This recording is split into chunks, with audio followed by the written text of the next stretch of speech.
Hello अस्सलाम वालेकुम। Next जो हमारा टॉपिक है वो है role of lungs to keep carbon dioxide concentration low. देखें, आपके सिलेबस के अंदर ये हेडिंग लंग्स के रिलेटेड है और आप फर्स्ट ईयर में पढ़ोगे रेस्पिरेशन के चैप्टर में, तो वहाँ पे आपको जो है ना ऐसे हेडिंग मिलेगी कि ट्रांसपोर्टेशन या फिर transport of carbon dioxide in blood के अंदर कार्बन डाइऑक्साइड कैसे ट्रांसपोर्ट होती हैं। लेकिन आपके यहाँ पे बुक वालों ने रोल ऑफ लंग्स लिखा है to keep the carbon dioxide concentration low. देखें, ये एक डायग्राम है, फर्स्ट ईयर की बुक की डायग्राम है। यहाँ पे क्या होता है, ये आपके सेल्स हैं, ये जो है ना टिश्यू या सेल हैं। तो ये टिश्यू और सेल क्या करते हैं, कार्बन डाइऑक्साइड प्रोड्यूस कर रहे होते हैं। और ये आपके ये जो पूरा ब्लड है, ठीक है, और ये ब्लड है, ब्लड किसके अंदर होता है, ब्लड वेजल्स के अंदर होता है। और ये ब्लड जो वेजल्स की जो है कैपिलरीज वाल हैं ये। अच्छा, अब ये कार्बन डाइऑक्साइड ने, अब कार्बन डाइऑक्साइड प्रोड्यूस कहाँ हुआ, किसने प्रोड्यूस किया, सेल्स या टिश्यू ने कार्बन डाइऑक्साइड को प्रोड्यूस किया। और ये कार्बन डाइऑक्साइड डिफ्यूज़ होके कहाँ पे आ गया, ब्लड के अंदर आ गया। कार्बन डाइऑक्साइड प्रोड्यूस हुआ कहाँ पे, सेल्स और टिश्यू के अंदर, और ये डिफ्यूज़ होके ब्लड के अंदर आया। देन ये कार्बन डाइऑक्साइड कहाँ पे आ जाएगा, ये देखें, ये रेड ब्लड सेल के अंदर आ गया। ये जो है ना, ये कंप्लीट रेड ब्लड सेल है, ठीक है, ये कंप्लीट रेड ब्लड सेल है। अच्छा, ये कार्बन डाइऑक्साइड कहाँ पे आ गए हैं, रेड ब्लड सेल के अंदर आ गए हैं। और ये रेड ब्लड सेल के अंदर ऑलरेडी वाटर मौजूद होते हैं, तो ये कार्बन डाइऑक्साइड वाटर के साथ रिएक्ट कर देता है और कार्बोनिक एसिड मालिक्यूल्स बनाता है H2CO3। किसकी मदद से, एक एंजाइम है आरबीसीज के अंदर मौजूद होता है, कार्बोनिक एनहाइड्रेस एंजाइम्स होता है। इसकी मदद से कार्बन डाइऑक्साइड रिएक्ट करता है वाटर के साथ और कार्बोनिक एसिड बना देता है, H2CO3 बनाता है। अच्छा, ये कार्बोनिक एसिड जो मालिक्यूल है ना, ये एक कम्प्लीटली अनस्टेबल मालिक्यूल्स हैं। तो ये क्या करेगा, ये टूट जाएगा बाइकार्बोनेट आइंस के अंदर। देखिए, ये जो कुछ भी हो रहा है ना, ये आरबीसीज के अंदर हो रहा है। ये पूरी इक्वेशन आप कहोगे ये तो बाहर है, आरबीसीज नहीं, ये बड़ी हो गई इक्वेशन, लेकिन आरबीसीज के अंदर हो रहे हैं। तो ये बाइकार्बोनेट जो एसिड है, सॉरी, ये कार्बोनिक एसिड है, ये एक अनस्टेबल मालिक्यूल्स हैं। ये तो टूट जाएगा बाइकार्बोनेट आइंस के अंदर और प्लस में टूट जाएगा हाइड्रोजन H+ यानी कि प्रोटॉन के अंदर। देखें, आपको पता है कि जो हमारे अगर पीएच जो है, आपने पढ़ा होगा, अगर पीएच की वैल्यू ज़्यादा है, मतलब वो किसको इंडिकेट करती हैं, एसिड को इंडिकेट करते हैं। ऐसे ही पढ़ा था ना, अगर 7 है तो ये न्यूट्रल है, वो न्यूट्रल वाटर होता है। 7 से ऊपर जाते हैं हम, 7, 8, 9, 10, 11, 12, 14 तक, तो यहाँ जैसे जैसे इंक्रीज होती हैं तो वो जो है बेसिक को डिनोट करते हैं, यानी कि वो मालिक्यूल्स कौन से होंगे, बेसिड होंगे। और अगर 7 से कम पीएच की वैल्यू होती हैं तो वो क्या होते हैं, एसिडिक इन नेचर होते हैं, ठीक है। तो अब देखें, और पीएच मतलब कि पीएच की वैल्यू क्या होगी, कम होगी। अगर पीएच की वैल्यू कम है तो फिर एसिडिक इन नेचर होगा। और पीएच जो है ना, पीएच ये इन्वर्सली प्रोपोर्शन है H+ के साथ, यानी कि H+ जितने ज़्यादा इंक्रीज़ होंगे तो पीएच क्या हो जाएगा, डिक्रीज़ हो जाएगा। और पीएच डिक्रीज़ हुआ तो मतलब वो एसिडिक इन नेचर, मैंने एसिड जो है मीडियम को क्या कर देगा, एसिडिक नेचर वाला मीडियम हो जाएगा पूरा। तो अब यहाँ पे आपको नज़र आ रहा है कि यहाँ पे जितना ये डिसोसिएट होगा कार्बोनिक एसिड, उनमें बाइकार्बोनेट बनेगा, प्लस में H+ बनेगा। तो ये जितने H+ ज़्यादा होंगे तो क्या होगा, पीएच कम होती जाएगी। और पीएच कम मतलब मीडियम क्या हो, कैसा हो जाएगा, एसिड मीडियम हो जाएगा। मतलब कि ब्लड जो है, वो ब्लड के अंदर एसिड जो है ज़्यादा हो सकते हैं। और ये तो भाई बात सही नहीं है हमारे बॉडी के लिए, हम मर सकते हैं, ठीक है, डेथ हो सकती है ऑर्गेनिज्म की। तो ये इन H+ को मेंटेन कर रहे होते हैं हम ब्लड के अंदर ना कीमो रिसेप्टर्स मौजूद होते हैं। एक हैं कैरोटाइड बॉडीज़, दूसरे हैं एरोटिक बॉडीज़। ये 2 तरह के रिसेप्टर्स मौजूद होते हैं। ये रिसेप्टर्स ना, ये H+ को मॉनिटर या मेंटेन कर रहे होते हैं, ठीक है। अच्छा, ये हो गया। देन क्या होगा, ये जो बाइकार्बोनेट आयन जो बना है, ये अब यहाँ से आरबीसी से रेड ब्लड से बाहर आ जाएगा किसके अंदर, ये प्लाज्मा के अंदर आ गए हैं। यहाँ देखो एरो नज़र आ रहा है ना, ये एरो इंडिकेट कर रहे हैं ये बाहर आ रहे हैं बाइकार्बोनेट आइंस, और कहाँ पे आ गए हैं, प्लाज्मा के अंदर आ गए हैं। ठीक है, प्लाज्मा के अंदर आ गए हैं। जैसे ये ब्लड पूरा कंप्लीट ब्लड ये वापसी दोबारा लंग्स के पास आएगा, ये लंग्स आपको नज़र आ रहा है, ये लंग्स के सेल्स हैं, एल्वुलाई नज़र आ रहे हैं। तो ये जैसे ब्लड लंग्स के पास आएगा तो क्या होगा, ये दोबारा से ये जो है बाइकार्बोनेट आइंस ये जो है फिर से दोबारा से आरबीसीज़ के अंदर डिफ्यूज़ हो जाएंगे और फिर से दोबारा रिवर्स हो जाएगा। यहाँ पे जो है ना, यहाँ पे टूट रहा था, यहाँ पे अब बन रहा है। तो ये दोबारा से ये डिफ्यूज़ होके अंदर आ गए हैं आरबीसीज़ के अंदर, और फिर से H+ के साथ मिलके कार्बोनिक एसिड बनाएंगे by the help of carbonic anhydrase enzymes. और देन ये जो है ना फिर से टूट जाएंगे किसके अंदर, कार्बन डाइऑक्साइड की मदद से, और ये देन कार्बन डाइऑक्साइड डिफ्यूज़ होके किसके अंदर आ जाएगा, लंग्स के एल्वुलाई के अंदर आ जाएगा। और देन ये लंग्स क्या करेगा, इस कार्बन डाइऑक्साइड को एक्सक्रिएट आउट कर देगा बॉडी से। तो ये पूरा मैकेनिज़्म था। अच्छा, जैसे यहाँ पे मैंने जो बताया है ना, वही पॉइंट्स मैंने यहाँ पे आपके नोट्स में लिखी हैं। यहाँ देखें, यहाँ पे आपको नज़र आ रहा है कि कार्बन डाइऑक्साइड कौन प्रोड्यूस कर रहे हैं, टिश्यूज़ या सेल कर रहे हैं। तो पहली पॉइंट भी मैंने यही लिखी है कि टिश्यूज़ या सेल जो है वो प्रोड्यूस करते हैं large amount of carbon dioxide. अच्छा, कार्बन डाइऑक्साइड प्रोड्यूस हो गया, उसके बाद क्या हुआ, ये कार्बन डाइऑक्साइड डिफ्यूज़ हो जाता है किसके अंदर, ब्लड के अंदर आ गए हैं। तो यही मैंने लिखा है कि this carbon dioxide diffuse into the blood के अंदर आ गए हैं।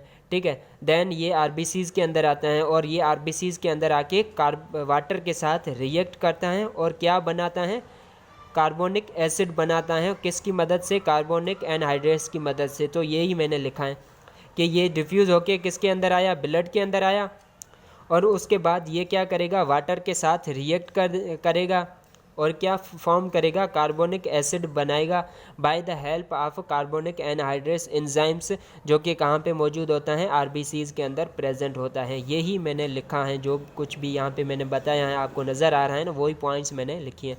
अच्छा, ये कार्बोनिक एसिड बन गया। अब ये क्या करेगा, कार्बोनिक एसिड टूट जाएगा किसके अंदर, बाइकार्बोनेट आइंस एंड H+ के अंदर टूट जाएगा। तो यही मैंने बात लिखी है कि ये जो है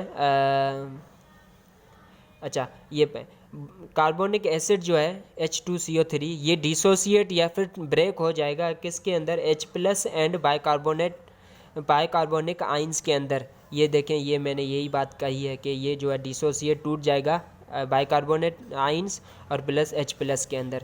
ठीक है, देन ये अच्छा, ये H+ कौन, इस H+ को मेंटेन कौन करेगा, मैंने कहा रिसेप्टर्स मौजूद होते हैं। ये एक हैं कैरोटाइड बॉडीज़, दूसरे हैं एरोटिक बॉडीज़ हैं, ये रिसेप्टर्स हैं, इन्हें मेंटेन कर रहे होते हैं। यही बात मैंने यहाँ पे लिखी है कि जो लेवल ऑफ H+ जो है ये मेंटेन हो रहा होता है carotid bodies and aortic bodies receptor से। ये जो रिसेप्टर के नाम है कैरोटाइड बॉडीज़ और एरोटिक बॉडीज़ जो है ना, ये रिसेप्टर्स होते हैं, ये जो मेंटेन कर रहे होते हैं H+ के कंसंट्रेशन को। अच्छा, देन क्या होता है, ये जो बाइकार्बोनेट आइन है, बाइकार्बोनिक आइन है, ये वापसी दोबारा आरबीसी से बाहर आ जाते हैं, यानी कि डिफ्यूज़ हो जाते हैं किसके अंदर, प्लाज्मा के अंदर आ जाते हैं।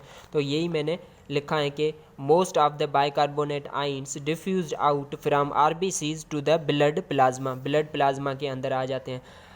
देन क्या होता है, ये जब ब्लड लंग्स के पास पहुंचता है तो क्या होता है, ये देन दोबारा फिर से ये बाइकार्बोनेट आइंस आरबीसीज के अंदर डिफ्यूज़ हो जाते हैं और ये H+ के साथ मिलके कार्बोनिक एसिड बनाता है by the help of carbonic anhydrase. यही मैंने पॉइंट्स लिखी हैं कि when the blood reaches lungs the bicarbonate ion diffused back into the RBCs where again convert into the carbonic acid then into the carbon dioxide। ये देखें, जैसे ये blood lungs के पास आया तो ये बाइकार्बोनेट आइंस जो थे, बाइकार्बोनिक आइंस, ये दोबारा डिफ्यूज़ हो गए आरबीसीज़ के अंदर और देन दोबारा से ये H+ के साथ मिलके क्या बना दिया है, कार्बोनिक एसिड बना दिया है और ये देन कार्बोनिक एसिड किसके अंदर कन्वर्ट हो जाएगा, कार्बन डाइऑक्साइड के अंदर कन्वर्ट हो जाएगा। यही मैंने लिखा था कि अच्छा, when the blood reaches the lungs, the bicarbonate ion diffuse back into the RBCs where they again convert into the carbonic acid then into the carbon dioxide. अच्छा, now this carbon dioxide diffuse out from the blood capillaries. ये देखें then क्या ये क्या होगा, carbon dioxide diffuse हो जाएगा capillary वाल के अंदर और देन ये एल्वुलाई के अंदर आ जाएगा, लंग्स के अंदर जो ये एल्वुलाई मौजूद होते हैं। यही मैंने लिखा है कि कार्बन डाइऑक्साइड डिफ्यूज़ आउट हो जाएगा from the blood capillaries and into the alveoli, alveoli के अंदर आ जाएगा, ब्लड से डिफ्यूज़ होके एल्वुलाई के अंदर आ जाएगा और where from it expelled out when breathing out. जब हम और वहाँ से जो है जब हम ब्रीथ करते हैं तो ये कार्बन डाइऑक्साइड बाहर निकल के आ जाते हैं एनवायरनमेंट के अंदर।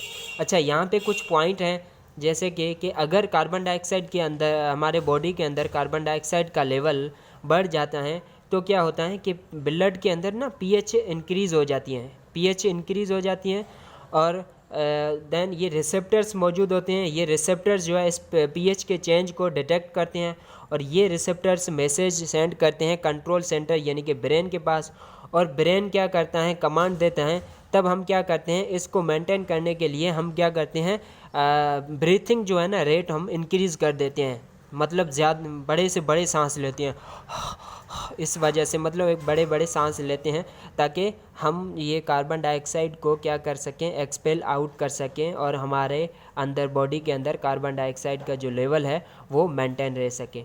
तो ये पूरा कंप्लीट रोल ऑफ लंग्स था to keep carbon dioxide concentration low. बहुत ही आसान था, मैंने जो यहाँ पे बताया है जो वही मैंने यहाँ पॉइंट्स में लिखे हैं, ठीक है। और नेक्स्ट जो टॉपिक है आपके बुक का वो है रोल ऑफ किडनी। किडनी का जो रोल है, role of kidney in controlling blood composition. देखें आपको एज यू नो दैट कि हमारा जो ब्लड जो है, हमारा जो ब्लड है ना, ब्लड, ये ब्लड के अंदर ब्लड डिवाइडेड हैं दो पार्ट्स के अंदर। एक है ब्लड के सेल्स के अंदर, ब्लड सेल, और दूसरा है प्लाज्मा, ठीक है। 55% जो है ब्लड कंपोज होता है वो प्लाज्मा, और जो 45% कंपोज होता है वो ब्लड सेल से कंपोज होता है। अच्छा, अब ये प्लाज्मा है ना, प्लाज्मा फिर से फर्दर ये कंपोज्ड है 90% पानी से, मतलब प्लाज्मा के अंदर 90% है वो पानी होता है और बाकी 10% जो है वो सॉल्यूट्स होते हैं, सॉल्यूट्स होते हैं, डिज़ोल्व सॉल्यूट्स होते हैं। उनके अंदर आपके यहाँ पे मेंशन है कि कैल्शियम हो सकता है, सोडियम भी, पोटेशियम भी, क्लोरीन, ये सब सॉल्यूट्स मौजूद होते हैं। तो प्लाज्मा के अंदर 90% जो है ये क्या होता है, वाटर होता है, और बाकी जो 10% जो है वो डिज़ोल्व सॉल्यूट्स मौजूद होते हैं। अच्छा, यहाँ पे यही लिखा हुआ है कि ब्लड जो है ना, ब्लड के अंदर ब्लड सेल्स होते हैं और प्लस में प्लाज्मा होता है, और इन प्लाज्मा के अंदर जो है जो हाई अमाउंट होता है किसका, पानी का 90%, और बाकी जो 10% सॉल्यूट्स होते हैं जैसे कि सोडियम हो गया, क्लोरीन हो गया, सोडियम आइंस हो गए, क्लोराइड आइंस हो गए, कैल्शियम आइंस हो गए, पोटेशियम आइंस, ये सब मौजूद होते हैं। अच्छा, और आपने लीवर के अंदर हमने पढ़ा था, लीवर क्या करता है कि लीवर जो है ना अमोनिया को तोड़ता है। ये अमोनिया का स्ट्रक्चर है, ये एक अमोनिया का स्ट्रक्चर है। तो अमोनिया को क्या करता है, अमोनिया के अंदर ये जो अमाइनो ग्रुप है, ये अमाइनो ग्रुप है, इसे ब्रेक करता है और प्लस में ये हाइड्रोजन भी ब्रेक हो जाती है, और इसको हम कहते हैं डी अमाइनेशन। जब अमाइनो ग्रुप रिमूव हो जाता है अमाइनो एसिड से तो इसको हम डी अमाइनेशन कहते हैं, और ये अमाइनो ग्रुप NH2H से मिलके ये NH3 बना देता है, अमोनिया बना देता है, और ये अमोनिया एक टॉक्सिक मटेरियल है हमारे बॉडी के लिए। तो ये लीवर क्या करता है, इस अमोनिया को यूरिया के अंदर कन्वर्ट कर देता है, यानी कि लीवर अमोनिया प्लस यूरिया भी बना रहा होता है। यही पॉइंट लिखी है यहाँ पे कि लीवर जो है कंटिन्यूसली प्रोड्यूस कर रहा होता है यूरिया, अमोनिया। कैसे प्रोड्यूस करता है, बाय ब्रेकिंग अमाइनो एसिड। अच्छा, हम फूड लेते हैं, फूड न्यूट्रिएंट्स भी लेते हैं, फूड में हमें सोडियम आइंस भी मिलता है, कैल्शियम आइंस भी पोटेशियम आइंस, ये सब हमें फूड में भी मिल रहे होते हैं और ये हमें सब कहाँ पे जाते हैं, हमारे बॉडी के अंदर आ जाते हैं। ये सब जो भी जितने भी सॉल्यूट्स हैं प्लस वाटर हैं, ये सब हमारे बॉडी के अंदर आते हैं और इन ब्लड के अंदर आते हैं और इन सॉल्यूट्स को और प्लस में वाटर को जो है हमारी किडनी जो है वो मेंटेन कर रही होती हैं और ये कंप्लीट मेंटेनेंस का काम किडनी जो है परफॉर्म कर रही होती हैं। ठीक है, अच्छा, और ये फंक्शन कैसे परफॉर्म करते हैं ये हमने किडनी के लेक्चर में डिटेल में हमने पढ़ा है।